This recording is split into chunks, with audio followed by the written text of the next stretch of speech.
जिसको जानने से सब कुछ जाना हुआ हो जाता है, ऐसे परम ब्रह्म परमात्मा के श्री चरणों में योग वशिष्ठ का वैराग्य प्रकरण रूपी सूत्र को समर्पित करते हुए निवेदन करता हूँ।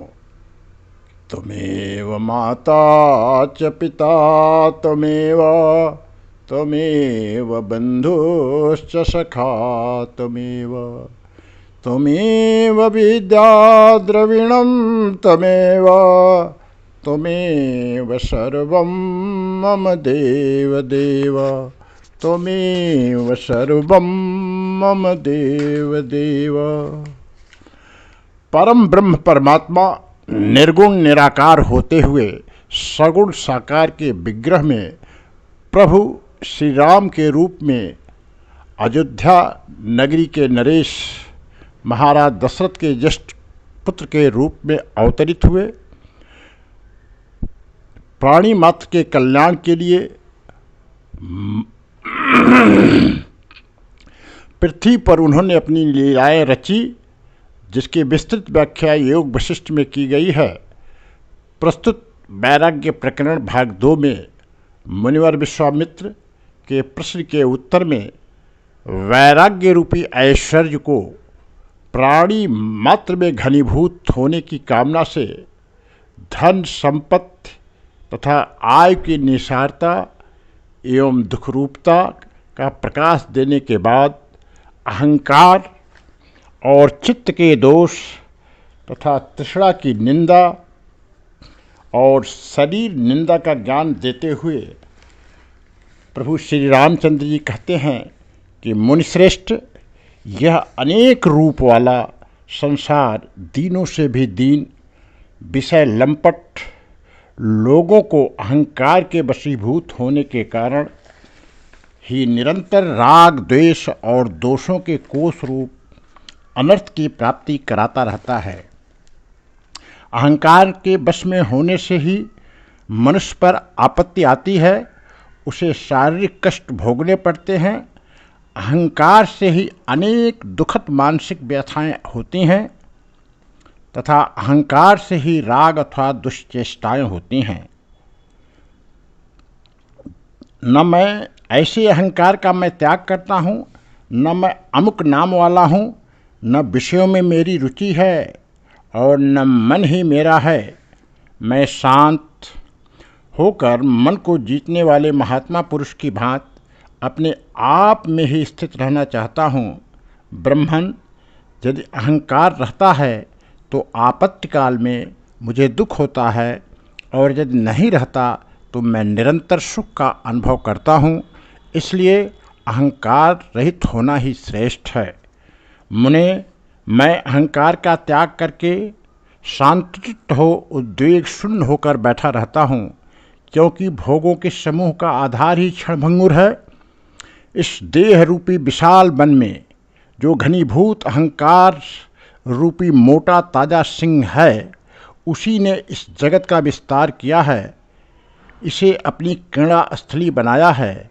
मुने, जैसे शत्रु किसी को मारने के लिए मंत्र तंत्र के द्वारा मारण उच्चाटन आदि का जाल फैलाता है, उसी प्रकार इस अहंकार रूपी महान शत्रु ने संसार में जीव का पतन करने के लिए बिना मंत्र तंत्र के ही स्त्री पुत्र मित्र आदि के जाल फैला रखे हैं। इस अहंकार का मूलोच्छेद पूर्वक निराकरण कर देने पर ये सभी मानसिक दुश्चिंताएं तुरंत अपने आप विलीन हो जाती हैं।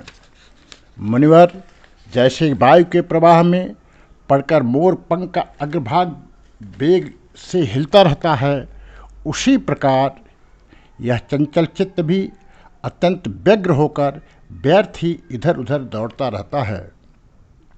जैसे कुत्ता अपना पेट भरने के लिए व्याकुल हो गांव में दूर से दूर तक के घरों या स्थानों का चक्कर लगाया करता है, वही दशा इस चंचल मन की है। इसे कहीं भी कोई अनुकूल वस्तु नहीं प्राप्त होती, इसलिए यह दीन बना रहता है। यदि इसे कभी विशाल धन का भंडार प्राप्त हो जाए तो भी यह भीतर से तृप्त नहीं होता। जैसे बांस या बेंत की बनी हुई पिटारी कभी जल से नहीं भरती, उसी प्रकार धन से मनुष्य का जी नहीं भरता। मुने जैसे अपने झुंड से बिछुड़कर जाल में जकड़े हुए मृग को कभी सुख नहीं मिलता, उसी प्रकार समस्त साधनों से शून्य एवं सत्संग रहित मन सदा दुर्वासनाओं के जाल में जकड़ा रहता है। इसलिए उसे कभी सुख और संतोष नहीं प्राप्त होता। मुने तरंगों के समान चंचल वृत्ति को धारण करने वाला यह मन अपनी स्थूल सूक्ष्म अवयव विभाग को छोड़कर एक क्षण के लिए भी हृदय में स्थिर नहीं रहता।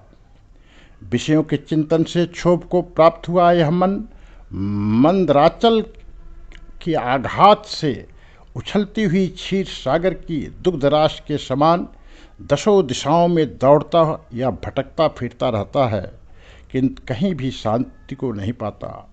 ब्रह्मन जैसे मृग गड्ढे में गिरने की कोई चिंता न करके हरी हरी दूब चरने की इच्छा से प्रेरित हो बहुत दूर तक दौड़ लगाता रहता है, उसी प्रकार यह मन नरक के गर्त में गिरने की परवाह न करके भोग लाभ की आशा से बड़ी दूर तक चक्कर लगाता रहता है। भांत भांत के मंसूबे बांधता रहता है। जैसे पिंजड़े में बंद किया हुआ सिंह चिंता के कारण एक जगह स्थिर होकर नहीं रहता, उसी तरह नाना प्रकार की चिंताओं के अत्यंत चपल हुआ मन अपनी चंचल वृत्ति के कारण कहीं स्थिर नहीं रह पाता। समुद्र को पी जाना, सुमेर पर्वत को जड़ से उखाड़ फेंकना तथा अग्नि का ही आहार करना, ये महान एवं दुस्साध्य कार्य है, परंतु चंचल चित्त को वश में कर लेना इनसे भी महान एवं कठिन कार्य है। संपूर्ण पदार्थों का कारण चित्त ही है। जब तक चित्त है तभी तक तीनों लोकों की सत्ता है। उसके क्षीण होते ही जगत क्षीण हो जाता है। इसलिए इस चित्त रूपी रोग की यत्नपूर्वक चिकित्सा करनी चाहिए। मुने जैसे महान पर्वत से अनेकानेक वनों एवं काननों की उत्पत्ति होती है, उसी प्रकार मन से ये सैकड़ों सुख दुख पैदा हुए हैं, इसमें संशय नहीं है। अध्यात्म विषयक विवेक से जब यह मन दुर्बल हो जाता है तब ये सारे सुख दुख निश्चय ही पूर्ण रूप से गल जाते हैं, ऐसा मेरा विश्वास है। महान मुमुक्ष पुरुष जिसके जीते जाने पर सम दम क्षमा दया समता शांति संतोष सरलता आदि समस्त सद्गुणों के स्वाधीन होने की आशा करते रहे हैं, उस सत्रूप चित्त को जीतने के लिए मैं सब प्रकार से उद्यत हुआ हूँ। अतएव जैसे चंद्रमा मेघमाला का अभिनंदन नहीं करता, उसी प्रकार मैं तीव्र वैराग्य संपत्ति से मुक्त होने के कारण जड़ और मलिन विलास वाली लक्ष्मी का अभिनंदन नहीं करता। तृष्णा की निंदा करते हुए श्री रामचंद्र जी कहते हैं, मुनीश्वर चेतन जीव रूपी आकाश में हृदय के अज्ञानांधकार से परिपूर्ण दुस्तर तृष्णा रूपणी रात्रि का सहारा पाकर नाना प्रकार के दोष रूपी उल्लुओं की जमातें क्रियाशील हो उठती हैं। जैसे रात में ओस के कणों से अभिषक्त तथा आस पास के उपवनों में खिले हुए कांचन पुष्प धतूरे के फूल की उज्जवल शोभा से सुशोभित चने की फलियां निश्चय ही अधिक विकास को प्राप्त होती हैं, उसी प्रकार अनेक तरह के दुखमय विलापों से प्रकट हुए अश्रु बिंदुओं से आर्द्र तथा निकटवर्ती स्वर्ण आदि की अभिलाषा द्वारा उज्जवल हुई चिंता या तृष्णा अवश्य अधिकाधिक बढ़ने लगती है। जैसे समुद्र के भीतर भंवर एवं हलचल उत्पन्न होने के कारण तरंगे उठा करती हैं, उसी तरह हृदय को चंचल बना देने वाली तृष्णा अंतःकरण में भ्रम एवं आकुलता पैदा करने के लिए ही उस सीमा तक आ पहुँचती हैं जहाँ पर वह धन आदि की प्राप्ति के लिए कष्टप्रद उत्साह को बढ़ावा देती है। यद्यपि तृष्णा की वेग को रोकने के लिए यह चित्त रूपी चातक नाना प्रकार की चेष्टाएं करता है, तथापि जैसे आंधी सड़े गले तिनके को न जाने कहाँ से कहाँ उड़ा ले जाती है, उसी प्रकार कलंकिनी तृष्णा ने इसे न जाने कहाँ किस अयोग्य अवस्था में पहुंचा दिया। तृष्णा एक पागल घोड़ी के समान है जो यहाँ से दूर दूर जाकर बारंबार लौट आती है और फिर तुरंत ही संपूर्ण दिशाओं में चक्कर काटने लगती है। जैसे घटी यंत्र रहट के ऊपर लगी हुई रस्सी घट के साथ सदा ऊपर नीचे आती रहती है, जड़ या जल से संबंध रखती है, अपने भीतर गांठें रखती है एवं चंचल बनी रहती है, उसी तरह यह तृष्णा धर्म और अधर्म के अनुसार सदा स्वर्ग तथा नरक में गमनागमन कराती, चेतन और जड़ की ग्रंथ से जुड़ी रहती है, जड़ पदार्थों से संबंध रखती और सदा विक्षुब्ध बनी रहती है। जो देह के भीतर मन में गुथी हुई है, जिसका छेदन करना प्रायः सभी के लिए अत्यंत कठिन है, उस तृष्णा के द्वारा मनुष्य उसी प्रकार शीघ्र भारवाही बना लिया जाता है। तृष्णा की काली नागिन के समान समझना चाहिए। वह सहस्त्रों कुटिलताओं से भरी हुई है, विषय भोग सुख ही उसका कोमल स्पर्श है।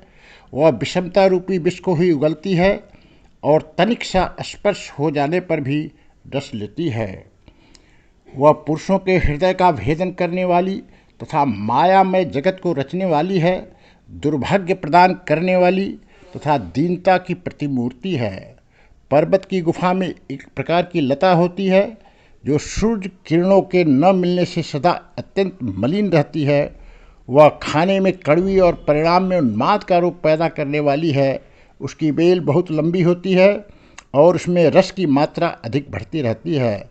यह तृष्णा भी उसी लता के समान निरंतर अत्यंत मलिन, परिणाम में दुख से पागल बना देने वाली, वासना रूपी विशाल तांतों से युक्त तथा विषयों में गहरा स्नेह पैदा करने वाली है।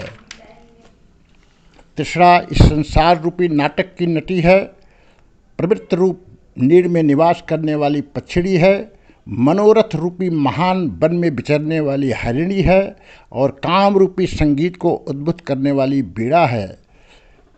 इसके उपरांत प्रभु श्री राम शरीर की निंदा करते हुए कहते हैं कि महामुने, गीली आंतों, मलमूत्र आदि की थैलियों और नाड़ियों से भरा हुआ नाना प्रकार के विकारों से युक्त तथा अंत में पतनशील मरणधर्मा जो शरीर संसार में सबके सामने प्रकाशित हो रहा है, वह भी केवल दुख भोगने के लिए है। यह थोड़े से खान पान आदि के द्वारा ही आनंदित हो उठता है और थोड़े से ही शीत घाम आदि से खिन्न हो जाता है। अतः इस शरीर के समान गुणहीन, शोचनीय और अधम दूसरा कोई नहीं है। यह शरीर वृक्ष के तुल्य है, दोनों भुजाएं इसकी दो शाखाएं हैं, परिपुष्ट कंधा तना है, दो नेत्र इसके विल या खोडर हैं, मस्तक का स्थान इसका बड़ा भारी फल है। यह दांत रूपी श्रेणीबद्ध पक्षियों के बैठने के लिए स्तंभ के समान सुंदर आधार है। दोनों कान शब्द रूपी कठफोरवा पंछियों के प्रवेश करने के लिए खोखले हैं। हाथ और पैरों की उंगलियां इसके सुंदर पल्लव हैं। गुल्म नामक पेट का रोग ही इस पर फैली हुई लताएं अथवा झाड़ियां हैं। यह कर्म करने के लिए पंचभूतों के समूह से संगठित हुआ है। जीव तथा ईश्वर और पंछियों ने इस पर अपने घोंसले बना रखे हैं। दांत रूपी केसरों से सुशोभित, उत्पत्ति विनाशशील तथा मंद हास्यमय विकास से युक्त हर्ष रूपी फूलों द्वारा यह शरीर वृक्ष सदा अलंकृत होता रहता है। सुंदर कांति इसकी छाया है। यह देह रूपी वृक्ष जीव रूपी पथकों का विश्राम स्थान है। यह शरीर एक भयानक वन है। इंद्रियां ही इस जंगल के भालू हैं जो अपने रोष के कारण इसे दुर्गम बनाए हुए हैं। यह भीतर से सूना है तथा अनेकानेक निसार खोडरों से युक्त है। इसकी दिशा रूपी कुंजें घोर अज्ञान अंधकार से व्याप्त होने के कारण गहन जान पड़ती हैं। अतः यह मुझे कदापि प्रिय नहीं है। यहाँ धन, संपत्ति, राज्य, शरीर, नाना प्रकार की चेष्टाओं और मनोरथों से क्या लेना देना है, क्योंकि काल कुछ ही दिनों में इन सब को अपना ग्रास बना लेता है। मुने, यह शरीर केवल रक्त और मांस का ही बना हुआ है, इसका एक ही धर्म है, विनाश। फिर इसके बाहरी और भीतरी स्वरूप पर विचार करके बताइए, इनमें कौन सी रमणीयता है। मुने, मैं न तो इस शरीर का कोई संबंधी हूँ और न शरीर हूँ, न यह शरीर मेरा है और न मैं ही यह शरीर हूँ। ऐसा विचार करके जिनका चित्त परमात्मा में विश्राम ले रहा है, वे ही लोग पुरुषों में उत्तम हैं, जो मान और अपमान से वृद्धि को प्राप्त हुई हैं और प्रचुर लाभ से मनोरम प्रतीत होती है। वे दोषपूर्ण दृष्टिया केवल शरीर में नित्यत्व का विश्वास रखने वाले मनुष्य को नष्ट कर देती हैं, जो शरीर रूपी गड्ढे में सोती हैं और अहंकार का चमत्कारपूर्ण कार्य है। उस मनोहर अंग वाली पिशाची ने छल से हमारा सर्वस्व हर लिया है। ओम शांति शांति शांति।